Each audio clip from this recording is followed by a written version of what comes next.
Hey my friend, this video is about something a little bit different. It's about how to be happy in these times in 2025.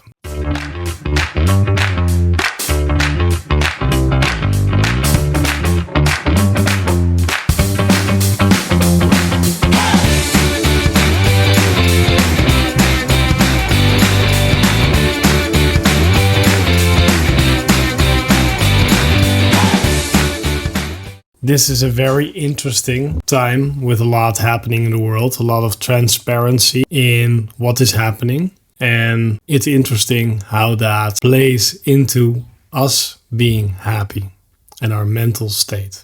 So let's get into the first point. My first point is don't read or watch the news. And if you do, just watch the news that entertains you, that you think is funny or nice or interesting. Or watch the news that you're gonna do something about. So if you don't like what you're reading and you're not gonna do anything with it, then it's not relevant for you. So that would arc into one more important subject, which is watch your input. Watch what you read, what you see, what you do, and make sure if you want to be happy, which most people, they say they want to be happy, but they don't act accordingly because they keep doing things that don't make them happy. So if you want to be happy, adjust your behavior. So one of them is watching your input. See and check all your habits and see if it sparks joy, if it's nice for you. You have this house guru, this cleaning up guru. I think her name is Marie Kondo. I think her technique is that you go through the house and that you see and you put everything in your hands or maybe even close your eyes and you see if this sparks joy, this item. And if it doesn't, then you can let it go or clean it up or bring it to, recycle it or upcycle it or whatever. But the same thing goes for your habits. So you can look at your habits and think, is this making me happy, sparking joy or not? If it's not sparking joy, then maybe it's not relevant for you. Some things might still be relevant for you. So then it's interesting to look at it from a different way, but look at your input. Second point is be mentally flexible. Don't hold on, or don't try to hold on, to how things should be. It shouldn't be raining. It shouldn't be as warm as this. He or she should be different or should act different. People are different. Don't create a certain standard of how things should be. Of course, you have your own preferences of how it should be, or how you want it to be. But that's different. You want to be mentally flexible, so you don't want to hold on to how things should be in any way. People are different. Life is different. We move on. We make the best of it. We spark our own joy if necessary, right? So don't hold on. It's not necessary for you. Not at all, actually. So my number 3 is an important one. It's practicing meditation to be good at quieting the mind and letting go of tension. So 2 things I would like for you to learn is 1, when you have tension, to be able to rest and relax and to be with the tension so it can subside itself. It can let go. You give it a space so it can let go. And the other thing is to quiet the mind, to relax the mind. And the way to do that is by doing meditation. Specifically, if you have a very busy mind, you can try concentration meditation where you focus on one point. If you do not have such a busy mind and your mind is already a little bit quieter, you can just sit in quiet. Don't do anything. The do nothing meditation. You can also try to zoom out a little bit. And that's very helpful when I mean zoom out means you try to look at what happens, but you try to be the whole frame. You try to be the whole world looking at it instead of the one thing. You try to not give all that attention to that one focus point, that one focus thought or feeling that's coming up, but you zoom out. Number 4 is move your body. This body is meant to be moved. And I like walking. Walking is nice, but exercise gives you happy chemicals. And walking, even though it's nice, even though it's relaxing, even though it gives you fresh air, if you do it outside, which is you need that outside light, you get I think it's over 100x, over 100 times more light outside than inside, even if you're at a window, because it blocks part of the light on your skin. So getting more light is really important for your circadian rhythm, for yourself, and move that body. So it doesn't matter how you do it. You don't have to work yourself out, right? You don't have to be sore the next day. You don't have to go to some hip class or something. Just go cycle a bit. Just go, and walk a lot, or then slightly jog. Or, you go to the gym, but you do the weights that work for you. You try to sweat a bit. It doesn't have to be hardcore, right? We're not talking about the Olympics. Because most people have a sort of practice where they think, when I go, I have to go like really hard and things like that. And listen to your body. Move that body, but move it in a way that where you listen to it. If it feels like you're getting an injury, stop and do something else which is injury-free. For example, swimming makes a lot of sense if you're, for example, overweight, or you're pregnant, or whatever else is going. You can always swim. Swim in a relaxed way, because it burns a lot of calories. It's fun to do. It's easy, and you just go swim. So all these things where you move your body, they help not only ground you, but they help all these happy chemicals inside you. Your body is meant to move. So when you sit still the whole day, when you're inside the whole day, when you maybe also give yourself a lot of blue light, right? A lot of computer screen light, especially at night. All these things, they are not to be ignored. So happiness is also a chemical which you perceive in the body. So understanding that and making your body work, and looking at your food habits, am I moving enough, etc. But again, this doesn't have to be you being very strict about yourself. If you want, you can do whatever in moderation, but it's about taking care of yourself, self-care. Number 5 is practicing feeling good and raising your happiness set point. So let me explain that. Happiness set point. People, they are used to a certain level of happiness. Why?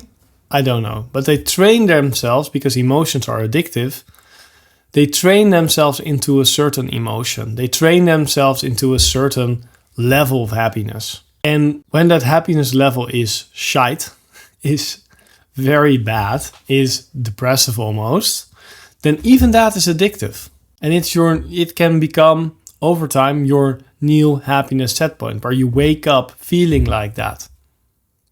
So you want to practice feeling good. You do that by thinking happy thoughts, thinking more happy thoughts, being grateful for what is here, smiling, by appreciating that you're alive another day, by appreciating that all your ancestors, they made all these things possible. For example, I have 2 plants here, like 1 and 2, that they cultivated plants, that they found out how to use a microphone, how to make a camera work, how to make this lighting work correctly.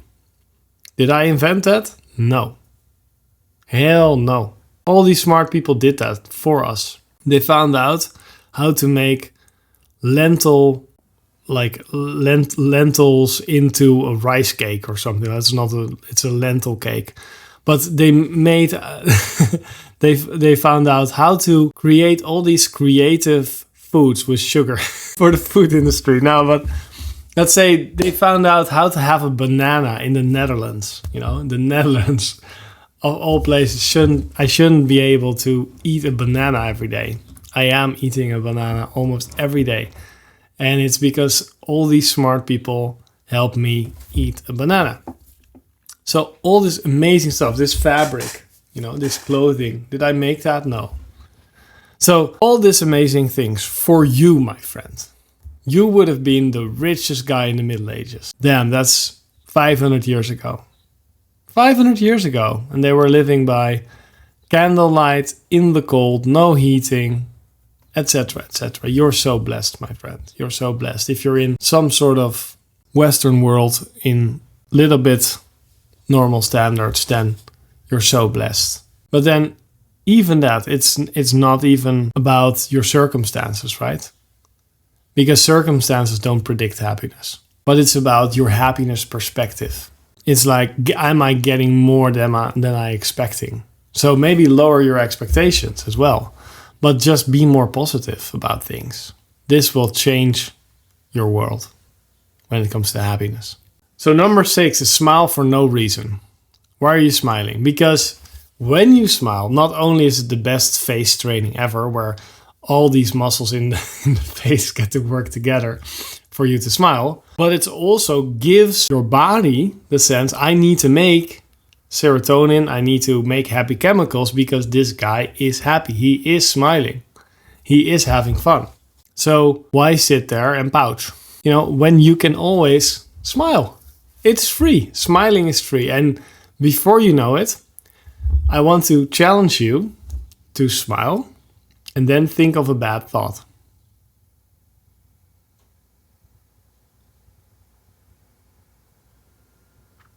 It doesn't work, right? Your smiling just overtakes it. Your smiling is way more important to your body than that thought. So smile more for no good reason. You can do, for example, the smiling meditation where you meditate and you just smile. And you just sit there and smile. Or you can laugh to yourself. Just laugh. Yeah, just try it. It's like, I think it's called laughing yoga or something like that, where you just laugh for a little bit. It's really nice. And number 7, also a very important one, is let go of thoughts that do not serve you. When you notice a thought and you notice your system respond in a bad way, let go of that thought. Don't think about it. How do you not think a thought? Well, you don't pay attention to it. It might come up again. You don't pay attention to it again. You just don't entertain thoughts that you don't like. You want to entertain thoughts that you do like. You want to entertain stories that you do like. Because why am I saying all these things about being happy? Because if you're in misery, if you're feeling shit, then it's amazing to look at why you're feeling shit and dissect that. If you're feeling a little bit shit, then it's great to look at how to be more neutral with meditation, for example. But if you're neutral, you want to be more happy, because this is what life is about, is being happy, enjoying yourself, being content. And that's very much about you, just like you took control over dissecting some of the things that are not working for you, over relaxing so you can become more into that divine neutrality with meditation. You can also practice yourself into a happier person. And it's real. It does work like that. So I hope this helps for you. Much love. If you would like if you're interested in speaking to me personally about this and having a free coaching call, you can book a free coaching call below where I can tell you about how I work and give you some quick tips. So if you're interested in that, please schedule one in my calendar. And much love to you. Have a great day. Have a great summer. Love you. Bye-bye. Bye-bye. Thanks for watching.